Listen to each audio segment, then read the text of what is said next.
Olá pessoal, ainda estamos falando sobre o livro Deus Face a Face com Sua Majestade, do John MacArthur, e hoje nós vamos falar sobre a onisciência de Deus.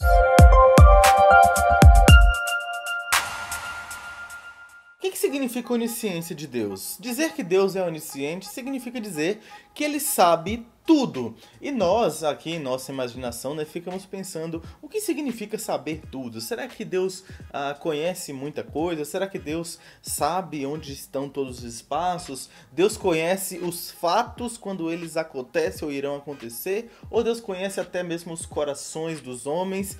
O que significa a onisciência de Deus? Bom, o termo onisciência significa que Deus sabe tudo de maneira absoluta. Significa que não existe nenhum conhecimento que Deus não tenha, algo que ele precise ser informado. Então, com base nisso, eu gostaria de fazer 3 considerações a respeito da onisciência de Deus. A primeira delas, e talvez você possa achar estranho em um primeiro momento, mas você vai entender, é que Deus não aprende nada. Olha só que coisa. Aprender é uma coisa boa, a educação é algo maravilhoso, a gente precisa desenvolver em conhecimento, na prática, enfim. Mas Deus, ele não precisa disso. Porque se eu pudesse dizer que Deus precisa aprender algo, ou que Deus pode aprender algo, significa que existe alguma coisa que Deus não saiba. E isso não é verdade. Não existe nada nesse mundo que Deus não saiba. Ele sabe a quantidade de estrelas nos céus e, na verdade, sabe o nome de cada uma delas. Ele conhece cada ave que voa pelos céus e conhece cada fio de cabelo dos homens. Então, assim, Deus conhece tudo de maneira absoluta. Deus conhece as intenções dos corações. Deus conhece os pensamentos de cada pessoa. Deus conhece a angústia que cada pessoa passa, mesmo se ela não fala isso pra ninguém. Não existe nada em nossa realidade humana que possa ser comparada à onisciência de Deus. Se eu pudesse dizer que o coração dos homens é como um livro aberto perante Deus, isso já poderia ser um pouco chocante, porque o coração é algo muito íntimo e muito próprio do homem, mas Deus conhece muito mais profundamente do que isso, porque se eu estou com um livro aberto, eu estou em uma página específica e eu vi algumas, mas outras ainda eu vou ver. Então, até mesmo pensar nessa ilustração tem um certo limite. A onisciência de Deus não encontra limites. E aí vem uma segunda coisa que podemos aprender sobre a onisciência de Deus. É que Deus conhece os nossos corações e Deus é um Deus justo. Deus é um Deus justo, santo, perfeito, puro, e Ele conhece o meu coração. Ele conhece os meus pensamentos.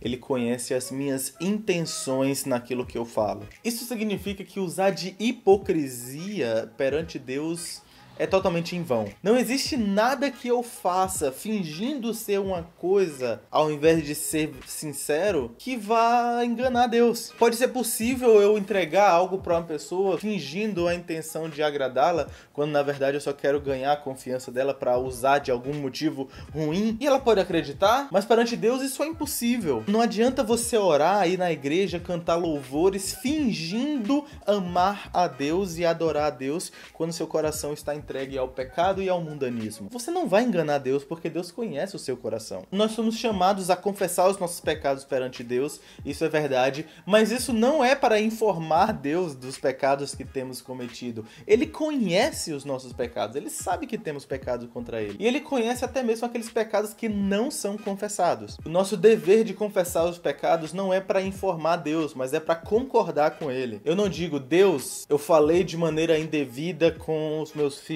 mas o que eu digo é, Deus, eu realmente sou pecador porque eu não soube amar os meus filhos como o Senhor prescreve em sua palavra. Mas a verdade é que Deus, mesmo conhecendo muito mais o nosso coração e conhecendo até mesmo mais do que nós mesmos, Ele ainda nos ama. Você já parou para pensar nisso? Se o seu melhor amigo conhecesse as intenções do seu coração, todos os pensamentos maus que você já teve, será que ele ainda seria o seu melhor amigo? A verdade é que Deus, ele conhece muito mais do que qualquer pessoa pode conhecer os nossos corações, e Ele ainda nos ama. E Ele escolheu nos salvar de um modo extremamente soberano e maravilhoso e magnífico. E aí nós vemos a terceira verdade a respeito da onisciência de Deus, que é o fato da sua sabedoria. É interessante pensar que Deus não é apenas alguém que conhece muito, digamos, alguém com a mente que contém muita informação, muito conteúdo a respeito das coisas. Não, Deus é um Deus sábio. E isso significa que mediante os seus decretos, mediante a sua ação no mundo, ele executa com sabedoria aquele conhecimento que ele tem. Então a onisciência de Deus é algo operado por amor, operado para a sua glória, operado para a redenção do seu povo mediante Jesus Cristo. Então isso significa que quando o povo de Deus é alcançado pela graça e salvo em Jesus Cristo, isso tudo já estava dentro do conhecimento de Deus. E tudo o que acontece, Deus sabe, e sabe o que haverá de vir ainda. Por isso que nós podemos confiar nas promessas de Deus de vida eterna, nas promessas de perdão em Jesus Cristo, na promessa de santificação mediante o Espírito Santo. É por isso que nós podemos confiar em nosso Deus maravilhoso. Muito legal pensar sobre a onisciência de Deus, né? Esse livro do John MacArthur nos ajuda a pensar diversas coisas a respeito do nosso Deus. Se você quiser comprar esse livro, tem um link aqui embaixo onde você pode comprar no site. Você também pode comprar em uma livraria que tenha perto da sua casa, perto da sua cidade. E eu convido você também a conhecer o meu canal, onde eu falo sobre livros e cristianismo, coisas relacionadas à leitura, que é o GeoLê. E é isso aí, pessoal. Obrigado por ter ficado até aqui. Até uma próxima e tchau, tchau.